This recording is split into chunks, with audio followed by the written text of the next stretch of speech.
우리가 지금까지 몇 주에 걸쳐서 종교개혁의 그 핵심 모토들을 살펴봤었습니다.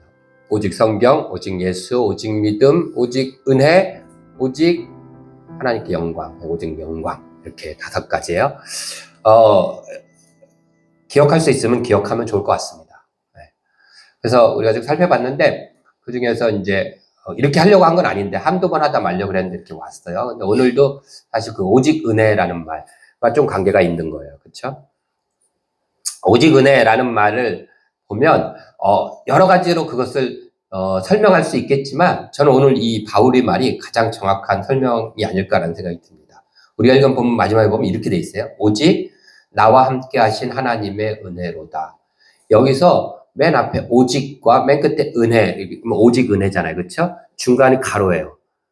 그래서 오직 은혜라는 말은 어떻게 해요? 나와 함께 하신 하나님의 라는 말이 생략되어져 있는 거예요. 여러분들 앞으로 살아가면서 교회에 다니기 때문에 오직 은혜 얘기 많이 들을 겁니다. 그럴 때마다 머릿속에 그 생략된 괄호를 떠올리세요. 오직 은혜? 저 속에는 오직 나와 함께 하신 하나님의 이게 가로로 생략되어 있는 거야. 이렇게 생각하시면 돼요. 그래서 이것이 오직 은혜인 것 같습니다. 우리도 오늘도 이렇게 우리가 한 해의 모습을 돌아보면서 하나님이 나와 함께 하셨구나. 올 한 해도 그렇죠. 하나님의 은혜구나 라는 생각을 합니다.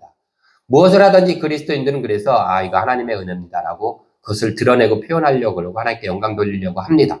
그래서 우리가 많이 하는 말 중에 하나가 나는 한 것이 없습니다. 오늘 사도 바울도 그렇게 얘기하죠. 오직 나와 함께 하나님의 은혜로도 바로 위에 내가 한 것이 아니요. 설교 좀 해보죠. 내가 한 것이 아닙니다. 이거요. 내가 한 것이 아닙니다. 이렇게 얘기해요. 바울도 그렇게 얘기했듯이 우리도 그렇죠. 뭘 하고 났을 때 수고하셨습니다. 제가 한 게 아니에요. 저 아무것도 안 했습니다. 이렇게 얘기합니다. 그렇죠? 그래서 오늘 이 말에 대해서 생각을 좀 해보려고 합니다. 우리는 이 말을 과연 바르게 쓰고 있는가? 하나님의 은혜를 드러내기 위해서 잘 표현하고 있는가라는 것 생각해 보려고 합니다.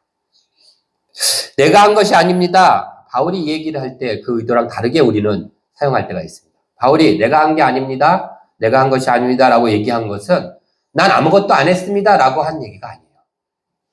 우리는 보통 내가 한 게 아니라 하나님의 은혜입니다. 라고 하려고 하면서 난 아무것도 안 했습니다. 라고 얘기해요.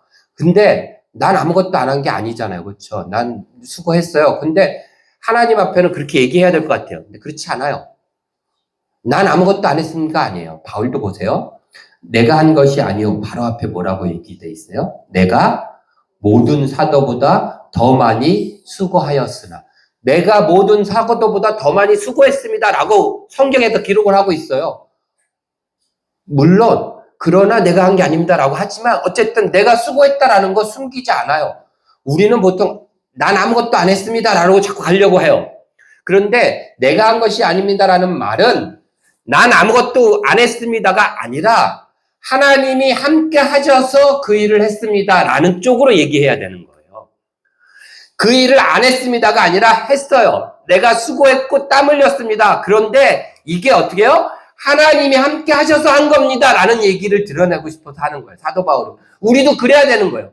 그래서 우리는 그냥 이거 하나님의 왜 나한테 그랬어요? 난 아무것도 안 했어. 이렇게 하면 안 되는 거예요. 나는 아무것도 안 했습니다가 아니잖아요. 그렇죠? 내가 애썼어요. 정말 이것 때문에 고민 많이 했습니다. 그 고민 중간중간에 그 고민의 모든 시간 동안에 하나님이 내 옆에 계셨고 그 고민하는 동안 나에게 생각을 지혜를 주셨고 그 힘든 기간을 버텨내게 해주셨습니다. 그래서 내가 그거 버텨내고 이렇게 올 수 있었습니다. 이렇게 얘기해야 돼요. 바울이 지금 그 얘기하고 있는 거예요. 내가 더 많이 수고했어 라고 자랑하는 게 아니라 그렇지만 내가 한 게 아닙니다라는 얘기는 이 수고 모두가 나 혼자는 할 수 없었습니다. 하나님이 함께 하셨기 때문에 할 수 있었습니다. 우리가 감사도 우리가 봉투에다 감사를 이렇게 적었을 때 그것을 또 오늘 이렇게 봤을 때 다르잖아요. 하나하나씩 떠올리면서 뭘 감사할 게 있지? 그래서 구체적으로 하나씩 떠올려 봤을 때 다르고 적었을 때 달라요. 하나님에 대한 은혜의 표현도 그래요. 그냥 다 하나님의 은혜입니다. 하나님께서 하셨죠. 이 두리뭉실하는 거 하고 하나하나 내가 이렇게 힘들었는데 그때 참 기가 막히게 하나님이 또 이렇게 얘기하셔갖고 이 찬양이 들려와서 갑자기 힘이 났고 이 사람 만나게 하셨구나. 이렇게 조목조목 떠올리면서 그것에 대해서 하나님이 이렇게 하셨습니다. 라고 은혜를 표현하는 게 진짜인 거예요. 그리고 그래야지 현실이 되는 거예요. 그 은혜가. 받는 하나님도 그게 좋으신 거예요. 그쵸? 그래서 첫 번째 내가 한 것이 아닙니다라는 말은 그런 거예요. 내가 아무것도 안 했습니다. 이렇게 얘기하지 말자는 거죠. 그렇죠? 그래서 보통 교회에서 막 옛날에 반전사도 그랬던 것 같아요. 영상교회 있을 때 반전사가 밤새 학생회 크리스마스 행사를 한다고 밤을 꼬박 샜어요. 며칠을 샜어요. 저도 샜지만 저보다 더 샜겠죠. 그리고서 뭘 했냐? 영상 만들었어. 그렇죠? 지구를 돌리기 위해서. 교회 영상에 지구 본이 막 돌아가는 영상 만들고 거기 옆에다가 지구촌 뉴스 막 이래갖고 애들 나와서 막 리포트하고 막 여러 가지 했어요. 제가 막 해야 된다고 해놓고. 그리고 막 밤을 새서 왔어요. 내가, 다녀서 밤새 수고했어. 뭐라고 해? 아유, 하나님 은혜죠. 아무것도 안 했습니다. 저는 이렇게 얘기를 해요. 그거 하지 말자고, 이제. 그렇잖아요. 지금 바울 그러고 있지 않아요. 정말 죽을 것 같아요. 정말 고생했어요. 뭐 힘들었어요. 그런데 그래도 이게 예수님 나한테 할 수 있게 해주시고 이런 능력 주셨으니까 했어요. 이게 훨씬 더 우리다운 은혜의 다른 표현이다 이거죠. 그렇죠? 바르게 표현하고 살자고요. 하나님도 그거 좋아하세요. 우리 진리하는 교회는 그랬으면 좋겠어요. 사람이 하는 말들, 표현하는 언어들이 다를 때 그 사람과 그 집단이 새로워 보여요. 그 다름이 드러나요. 그러니까 우리가 말부터 시작하자. 그래서 우리가 그렇게 하고, 그러면, 그래도 고생했군요. 그리고 우리가 위로도 하고, 격려도 하고, 칭찬도 할 수 있는 거잖아요. 사람과 사람 사이에 칭찬하면 안 되나요? 돼요. 이거 좀 여단이면 전 그래서 예배 때 사람을 향하여 박수도 칠 수 있다라고 생각해요. 그러면 안 된다고 배우고 왔거든요. 예배 때 어떻게 사람한테 박수를 쳐? 영광은 하나님께만 돌려야지. 이렇게 배웠어요. 그것도 맞는 말씀입니다. 하지만 사람이 사람을 위로할 수도 있겠구나 라고 생각합니다. 그래서 어쨌든 언어를 좀 바꾸면 좋을 것 같습니다. 두 번째는 비슷한 이유인데 오늘 설교 빨리 끝날 것 같아요. 신나라. 두 번째는 나는 아무것도 안 합니다라고 하면서 우리는 어떻게 표현하냐면 자꾸 나를 깎아내려요. 에이, 나 같은 게 내가 무슨 능력이 있나요? 다 하나님 하셨죠. 이게 붙는 거예요, 물론. 그래서 깎아내려요, 자기를. 이유는 당연하죠. 나를 좀 낮춤으로써 하나님을 높아지게 하려고. 근데 그거 자체가 잘못된 시도예요. 왜냐면 이거는요, 어떻게 보면 하나님 기분 나쁠 수도 있어요, 우리가 그렇게 하면. 나를 낮춤으로써 하나님을 올린다.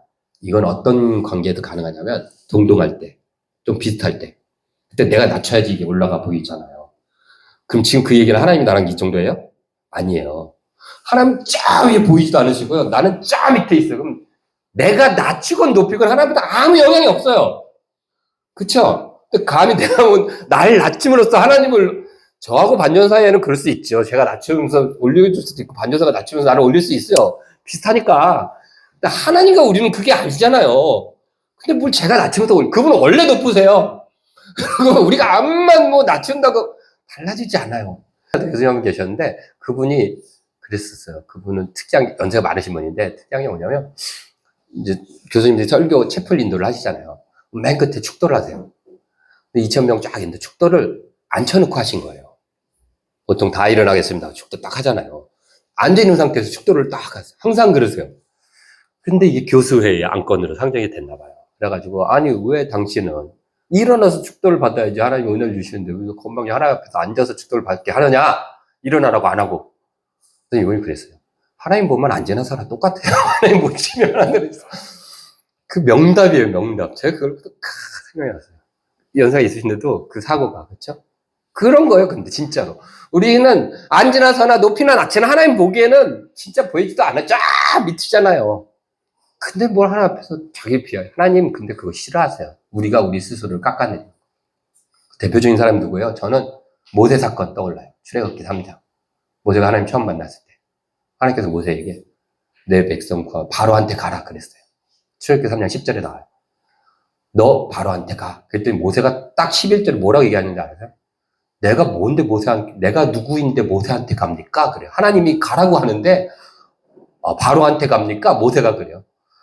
하나님이 가라 그러는데 모세가 하나님한테 따지는 거예요. 내가 누군데 바로한테 갑니까? 내가.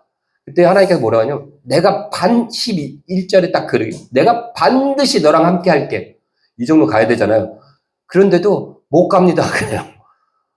그러면서 모세가 뭐라고 하냐면 하나님 앞에 내가 가서 하나님 누구라고 합니까? 그러니까 하나님께 나는 스스로 있는 자다. 막 중요한 말 막 해주고서 네가 가면은 그 애굽에서 이런 일이 있을 거고 저런 일이 막 얘기해줬어요. 그래서 다 얘기해줬더니 모세가 뭐라 그러냐면요. 4장 1절에 나 같은 사람 말을 그들이 듣겠습니까? 라고 얘기해요. 내가 간다고 내 말을 들을 것 같습니까? 라고 하나님 앞에 얘기해요. 나는 사람 죽이고 쫓겨온 건데 나 같은 사람, 나 같은 능력 없는 나 같은 사람 말을 듣겠습니까? 그랬더니 하나님이 또 열심히 뭐라 그랬어요? 하나님께서 막 능력을 막 보여주면서 막 얘기하세요. 모세가 뭐라 그랬는지 알아요? 나는 입이 뻣뻣하고 말을 못해요. 하나님 뭐라 그러세요? 네 입 누가 만들었니? 네 귀 누가 만들었고 막 얘기하세요. 그러면서 너 지팡이 한번 해봐. 뱀이 됐어요. 손 집어넣었다 빼봐. 문둥병 걸려. 또 한번 넣어봐. 빼니까는 다 깨끗이 나왔어요. 능력 다 보여줬어요. 그리고 네 입과 내가 함께 하겠다. 너를 내가 가르쳐 줄게. 네가 말하는 거. 이렇게 얘기하셨어요. 그런데 모세가 뭐라 그래요? 마지막 4장 13절에 보낼 만한 사람 보내세요. 14절에 하나님이 뭐라고 얘기했냐면 모세를 향하여 노하여 이르시되 노를 바라셨어요. 오늘날 우리로 한번 돌아보세요. 이거 해라. 에이, 나 같은 사람 가서 되겠어요? 나는 말도 잘 못하고. 전도하세요. 그럼 우리 전도합시다. 그럼 여러분 하면서, 난 성경도 잘 모르고, 난 말도 잘 못해가지고, 뭐라고 전도를 해야 되는지 모르겠다. 여러분들이 받은 은혜를 좀 주변에 나누세요. 말주변이 없어서 못 나눈다.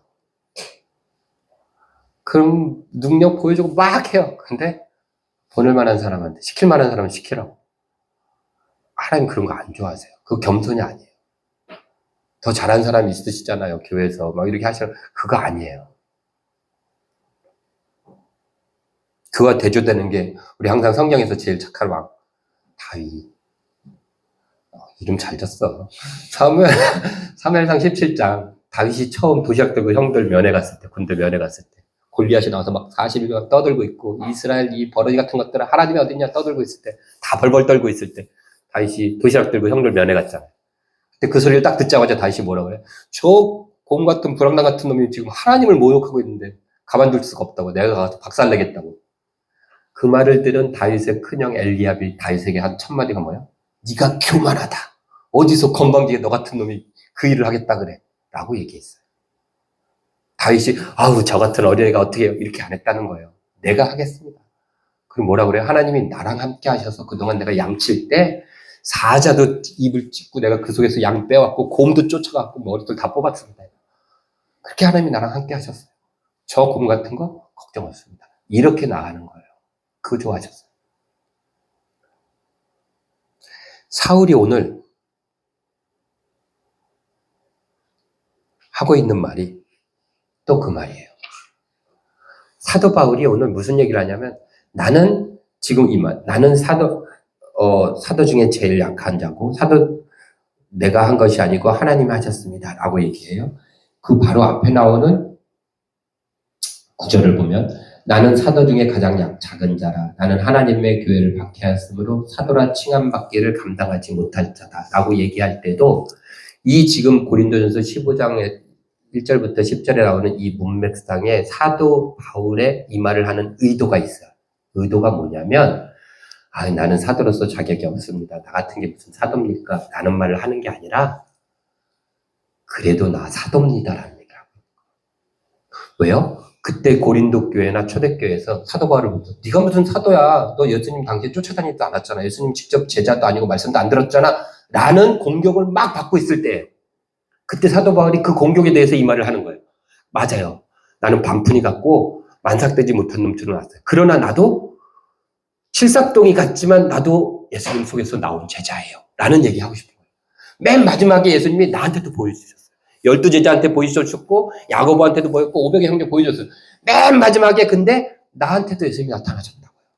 그러니까 나도 사도예요. 사도. 그래서 모든 사도보다 내가 더 수고했지만 내가 한 거 아닙니다. 이 말을 자꾸 붙이는 게 뭐냐면 자기도 사도로서의 권위가 있다라는 얘기를 하고 싶은 거예요. 왜요? 그래야 되니까. 지금 바울이 넌 사도도 아니니까 바울이 한 복음은 다 거짓 복음이야 라고 공격을 받고 있으니까. 내가 공격받는 건 괜찮지만 내가 전한 이 복음이 지금 공격받고 있으니까 나도 사도예요 라는 얘기가 하고 싶어서 지금 이 얘기를 쓰고 있는 거라고요. 나는 못해요, 나는 별거 아니에요 라는 얘기를 하고 싶어서 쓰는 게 아니라 반대로 나는 그래도 사도입니다 라는 얘기를 하고 싶었어요. 내가 한 게 아닙니다. 하지만 하나님이 나를 이렇게 만드셨습니다 라는 얘기를 하고 싶은 거예요. 그러니까 나를 깎아내리는 것보다는 나를 나되게 하신 하나님을 드러내요. 그래서 우리가 하나님 앞에 할 것은 겸손이 아니에요. 겸손이 아니라 사실을 말하는 거예요. 내가 한 것이 아닙니다라는 말은 나의 겸손의 표현이 되면 안 돼요. 나에게 사실이 돼야 돼요. 그 말이. 정말 내가 한 게 아니야. 라는 사실이 돼야 되고 그 사실이 전달되어져야 돼요. 내가 그들에게 이 말을 함으로써 저 사람이 겸손한 사람이야 라고 전달되어지면 안 된다는 거예요. 그렇게 될 것 같으면 차라리 교만하게 보이세요.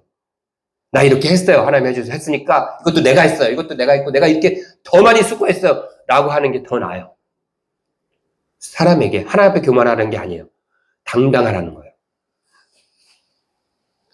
내가 겸손해 보이려는 게 아니라 사실을 얘기해요. 그래서 사람들이 내가 한 게 아닙니다 라고 했을 때 정말 하나님께서 같이 하셔서 저게 됐구나 라고 느낄 수 있게 그게 전달되어져야 된다는 거예요. 포인트는.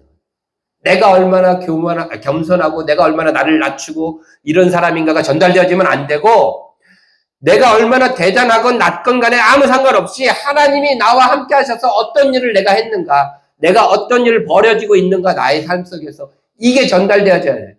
겸손이 전달되어지는 게 아니라 진리가, 진실이, 사실이 전달되어지는 그런 말이 돼야 된다는 거예요. 그러니까 그렇게 사용해야 됩니다. 그것이 하나님의 은혜를 드러내는 방법이다라는 겁니다.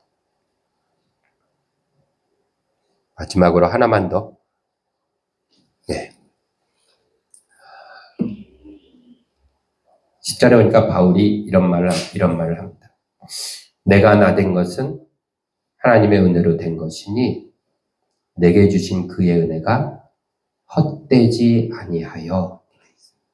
사도가 이렇게 열심히 모든 사도보다 수고했고 열심히 살았던 이유 한 가지는 뭐예요?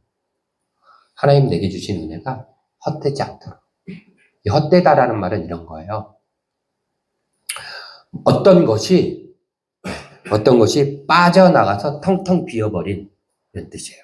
내게 있는 어떤 것이 다 빠져나가고 텅텅 비어. 그래서 헛됨이에요. 그게 헛됨. 텅 빈. 이런 거예요. 하나님이 내게 주신 은혜가 스멀스멀 빠져나가갖고 텅텅 비어버리지 않게 하기 위해서 내가 더 많이 수고했고 이렇게 살아왔다라는 거예요. 우리 삶도 그래야 된다고 생각합니다. 하나님 주신 은혜가 헛되지 않게. 그래서 열심히 사는 거죠. 그래서 예배 드리는 거잖아요. 그래서 기도하고, 그래서 더 참아보고, 그래서 세상과 다르게 살고, 세상과 부딪혀도 보고, 그렇게 사는 거죠. 왜요? 하나님이 내게 주신 은혜가 헛되지 않도록. 빠져나가고 텅텅 비지 않도록. 날마다 채워지도록. 날마다 풍성하게 나를 이끌어 가도록. 여러분들에게 주신 하나님의 은혜가 헛되지 않도록 살아가고 계십니까? 나스로한테 물어봤어요. 이창우 목사, 너는 하나님의 은혜가 헛되지 않게 잘 살고 있니? 그러다 문득 그런 생각이 들었어요. 왜? 그냥 살면 안 돼? 그냥 열심히만 살면 되는 거 아니야? 그러면 헛되지 않겠지. 내가 그런 거, 이런 거 막 복잡하게 신경 쓰고 이러고 살아가야 되나? 예수.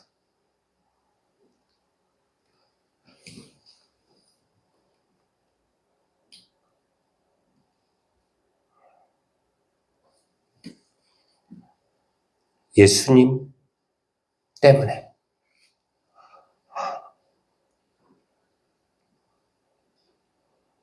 그때 떠오른 것이 예수 그 이름이었습니다. 예수님의 이름.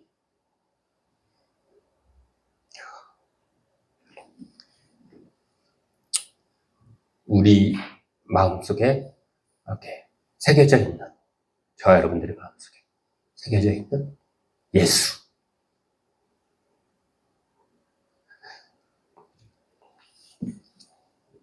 지금도 나를 이렇게 울컥하게 하고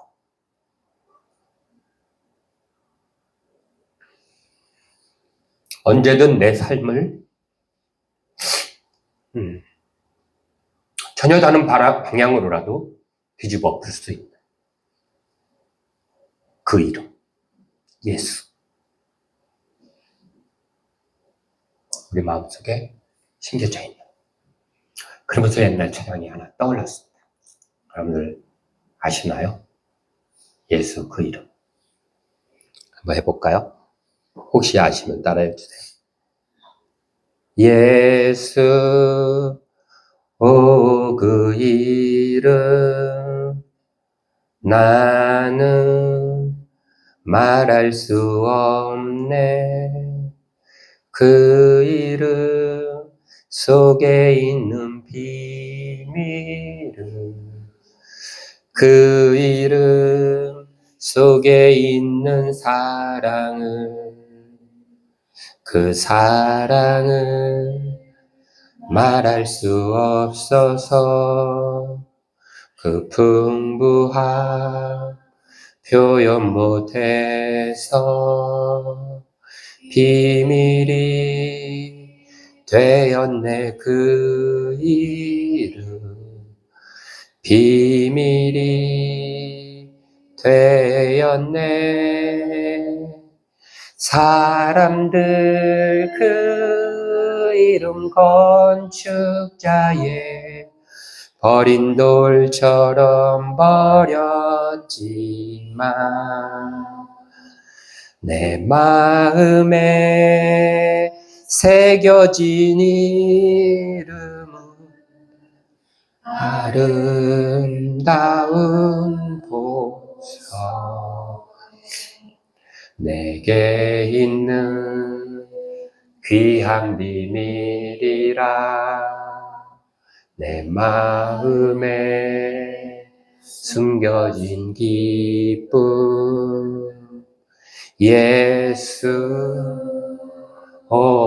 그 이름 나는 말할 수 없네.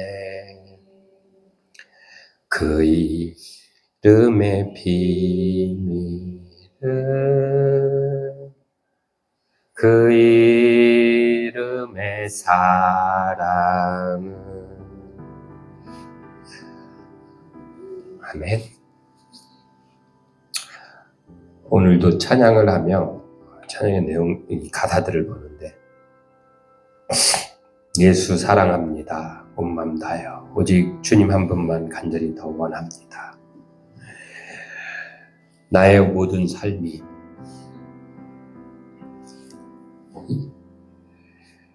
예수와 함께 걷겠습니다.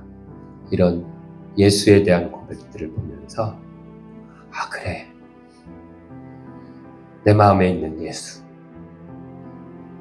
또 여러분들 마음에 있는 예수, 나뿐만 아니라 우리 모두에게 있는, 새겨진, 우리의 가슴에, 우리의 영혼 심령 가운데 새겨져 있는 그 이름, 예수. 그래서